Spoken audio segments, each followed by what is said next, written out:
What is it that prevents people from doing the things they already want to do in life?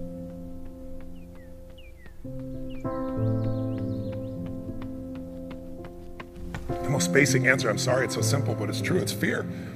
People making this complex process, this woman was telling me that I don't understand why they don't do this, why I feel this way. I said, it's called fear. Everybody's afraid we're not enough. Everybody's afraid we're not rich enough, smart enough, young enough, quick enough, fast enough. It's human nature. But the secret is to do it anyway. I know that sounds so simplistic. My work when I'm working with somebody is showing them how to condition themselves, like building a muscle, so that you take action first, automatically. Because if you don't do that, it's hard. You lose momentum. It's like, how do I get started? Where do I go? Do anything to start the process of moving forward rather than let fear stop you.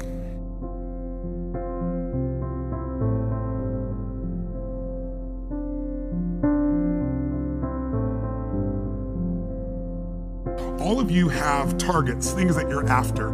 If you're gonna get a new result, if you're gonna grow your business, if you're gonna be able to support your mom, if you're gonna get rid of the anxiety, if you're gonna be able to overachieve and not have all that fear inside of you, you obviously need to get a new result. You're gonna have to get new action. You don't get new results with old actions, doing the same thing. Exactly. What human beings can do is amazing. What they will do is usually disappointing. It's not because we're not capable of it, it's because we don't have new actions because we get in certain emotional states that dominate us, like anxiety, like fear of failure, right? Like the fear of the loss of your mother as an example. So if you're in a state of fear, you're gonna behave very differently and get very different results than if you were in a place of being courageous or bold or warm or connected or playful, any of those. So the most important key to changing your life in any situation is to change results, you gotta change behavior, but to change behavior, you gotta change the emotional state you're in. How do you do that when you don't feel like it or it feels overwhelming? There are two ways, and I've done this with the greatest athletes in the world. I've done this with 4 different presidents of the United States. I've done it with billionaire clients. All you have to do to change your state is not try to think your way there, like I'm happy, and do a bunch of affirmations. Your brain's gonna go BS, you are not happy, right? What you need to do is make a radical change in the way you use what we call your physiology. It's a big word, it just means the way you use your physical body. I've taught this for 40 years, and about 3 years ago, Harvard finally did a study where they proved what I did worked, and they called it these power positions. And what they showed was if you stand, everyone can try this, stand up just for a moment if you want, everybody at home can try it as well. So do something really silly, put both your hands on your hips like Wonder Woman or Superman or that stuff, right? If you stand like this and you breathe deep for just 2 minutes, what the science found was that you will absolutely increase your testosterone by 20%, man or woman. You'll drop your cortisol, which as you know is the stress hormone, by 22%, and you're 33% more likely to take action if you wouldn't have before because fear would have stopped you. Now, I don't have people just stand like this. I have people move, use their voice, make radical changes in their body. You'll feel it after 2 minutes. Or, somebody who's, puts their arms back like this and their feet up, that'll produce the same state. It produces more certainty in you, and that certainty gets you to take different actions. So if you are in a situation, you think of the worst scenario, your mom dying, no, my business goes under, I never achieve at the level I need to, all the things I have anxiety about, the minute you focus on them, you go into those states of fear, and then you behave fearful, and you get lousy results. And when you get lousy results, what does it do to your brain? You go, see, I told you I couldn't do this. It becomes this negative loop.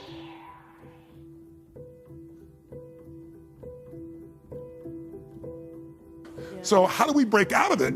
We change our focus by asking better questions. Answer this question in your mind. What is it in your life that you're proud of? If there's something you could feel really proud of right now by focusing on it, your children, yourself, something you accomplished, you did, how many can think of something you could feel proud of? And I don't mean fake pride, ego pride, like where you're making things up. I mean, well, you really did something you're proud of. Good. Right now, close your eyes and focus on how it feels when you're really proud. Focus on that moment you're proud of. How do you breathe when you feel really proud? And if you're a little kid, what happens to your face when you're really proud? You don't hide it, right? There's that big smile on your face. Think of something that you could be really grateful for or excited. Pick either one. Something you could be grateful for, a person, a moment, or something if you wanted to that you could be excited about. Let's use excited for a moment. How many could think of something in your life that if you focused on it, you could feel excited? All right, close your eyes. And just for a moment, all we're doing is changing your focus. Focus on what could excite you. Feel like it's really happening. Your mom's healing, you break through in the business, you're achieving the level you want. Anxiety is rid from my life. I'm on charge, I'm on top of it. How do you breathe when you feel really excited. Yeah. So if we change the state you're in, just by changing our focus or the way we use our bodies, it's got to be a radical change, right? Here's my question for all of you. If you focus on what you want, life has probabilities, there's no guarantees, but you increase them when you change your state. And that's really what this is all about. Learning to change your body and learning to change your focus.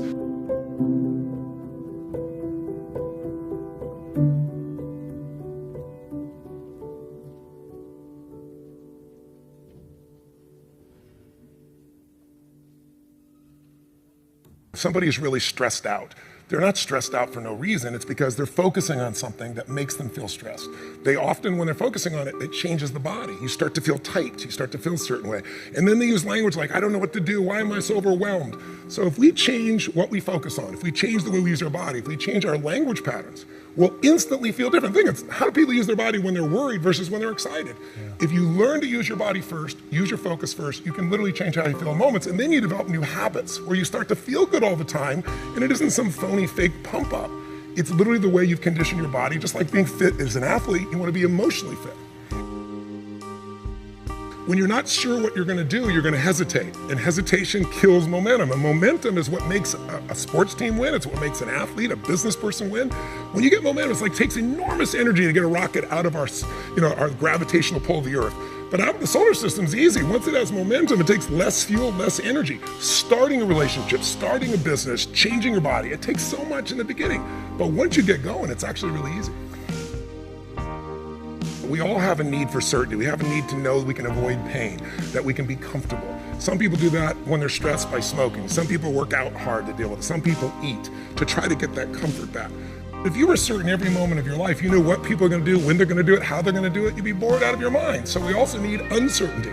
If you have too much uncertainty, you freak out. If you have too little, you feel bored out of your mind. And you can get uncertainty or variety by a great conversation, by making love, by taking on a new job or a new career, a new opportunity. You get a million ways. The question is, do you meet your needs in ways that are positive or negative? Because sugar will make you feel good in the moment, but you feel good long term. Smoking a cigarette will make you comfortable and certain.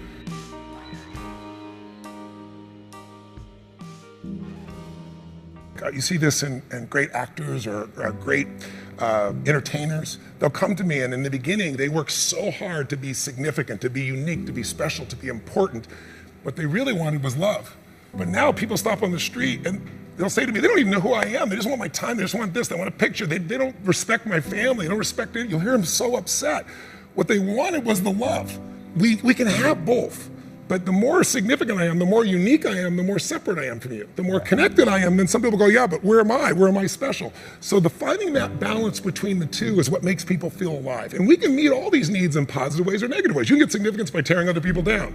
Oh, they're lucky, they don't care, they took advantage of somebody. You don't know anything about them. You see people dealt with famous people all the time.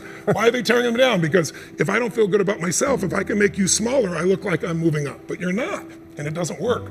But if you do things where you significantly love someone, if you care for someone, you're the most significant person in life. If you try to prove you're significant, then you have kind of the Trump effect. Even people that like him will say, sometimes he can push people aside because he's telling everybody how special he is. That gets in the way of relationship. If we're going to connect, we got to not make ourselves significant. We got to find out what's significant in the other person and honor it. First four needs are the needs of the personality. We all find a way to be certain, even if we have to lie to ourselves or just work hard. We all find variety. We all find significance, even if it's tearing other people down. We all find at least connection, if not love.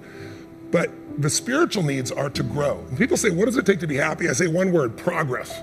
If you're not there yet, but you are starting to make some progress in your body, or progress on your relationship, or progress on your career, your finances, you're going to feel good. And when you achieve it, how long do you feel good for? Not very long, because when you achieve it, you stop growing. You kind of celebrate. Nothing wrong with that. But how long after you get that thing you wanted are you happy? A week, a month, a year? Almost never a year. It's a short time. And the reason is we're not supposed to just sit there at the table of success and celebrate for years. We need to grow to feel alive. And everything in the universe grows or it dies. But when we grow, we have something to give. And when we give, people often say human beings are selfish. I've been selfish, I'm sure you've been at times, but that's not my core and it's not anybody's, and I'll prove it to you. When you're having, all of you at home and all of you here, when you have something great in your life that happens, you learn something, you experience something beautiful, what's the first thing you want to do? Tell people. Share somebody you love. Why? Because when you share with it, it expands. See, pleasure is something coming in from the outside. Happiness is something inside you that you share. And happiness is what people really want. Pleasure, you can get pleasure from alcohol or anything, but some people, it's all about me. When you're taking what's inside yourself because you've grown and you're giving to someone you love, your children, a friend, a girlfriend, boyfriend, a coworker, anybody, there's an aliveness you can't feel by yourself. There's only so much pleasure you can feel. Happiness and joy comes when that expansion is shared.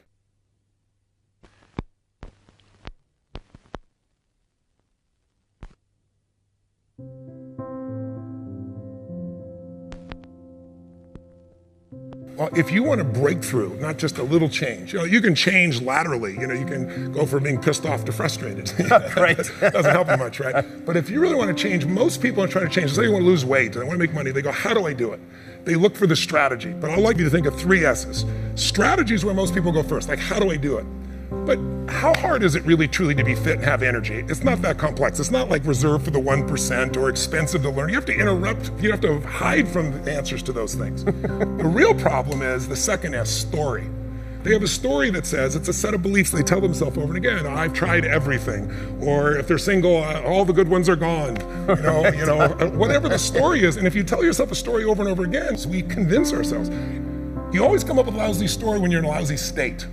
And so the number one thing I show people to do is how to change their emotional state. When you're feeling tired or frustrated, when you learn how to change your body so that you really feel excited and isn't fake, when you learn how to change your biochemistry, which is what I teach people to do, when you're upset with someone, do you ever notice how you can now remember everything that they've ever done that ever upset you, right? Yes. But when you're in love, what's wrong with life? What's wrong with anything? When you're in love, we have no money. Who cares? We're in love, right? Yeah. So your emotional state controls the story you have about your life, and then your story determines whether you find a strategy, or even if you know the strategy, whether you really do it or not. When people say I tried, what they're really telling me is I have a story that says I should try this, but it's really not going to work. So I give it a half-reared attempt and it didn't work, and now I can tell people I tried. What you really got to do is learn to change your emotion, your state, change your story, and then you can find the strategy, or you can make the strategy to work. I constantly believe you got to feed your mind and challenge your body, because the mind-body works together. What stops people, as we said, is fear. Well, fear is physical. You feel it in your throat, your gut. But if you do something really physically strong on a regular basis, you develop a new emotional habit.